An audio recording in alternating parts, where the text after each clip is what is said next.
Good point. Some companies like 37 Signals, where the founder is very clear they're moving away from the cloud back to the servers. And it reminded me of my father who had servers somewhere stored at our home when I was young.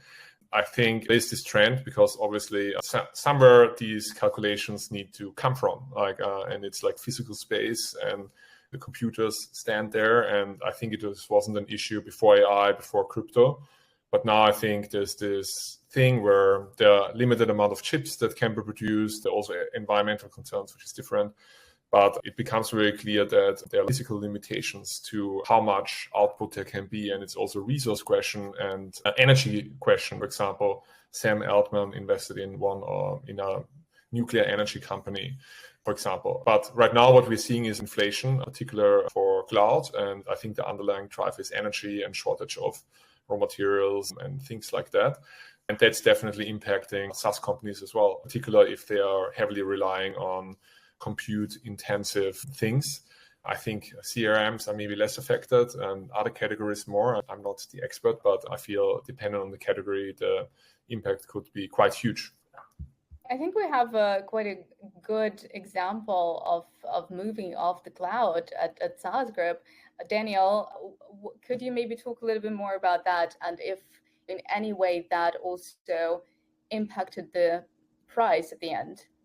So I think the poster boy example of SaaS Group here is pre-render. And I think if I can actually disclose the kind of savings that we had, but I think it was something around 10% of revenue that we actually saved in cost by moving away from the cloud. So that's massive.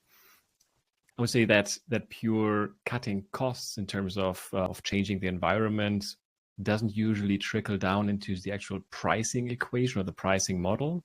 So the price point for pre-render didn't get cheaper now that they have less costs.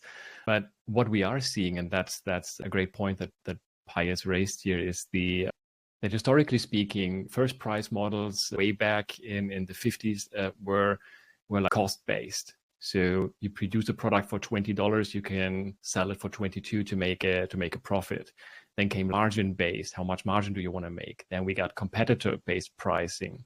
And only lately we've been talking about value-based pricing. So for most SaaS companies, cost-based pricing was just ancient and never actually concerned, because it was always cheaper to produce this SaaS product than actually get revenue from it. But that's not true anymore. We've seen a lot of startups fail right now because they didn't calculate for the cost of their AI bill. So all of a sudden, cost-based pricing has its own stance again and needs to be factored in. I think that's the biggest impact that we're seeing right now on pricing. Thank you, Daniel.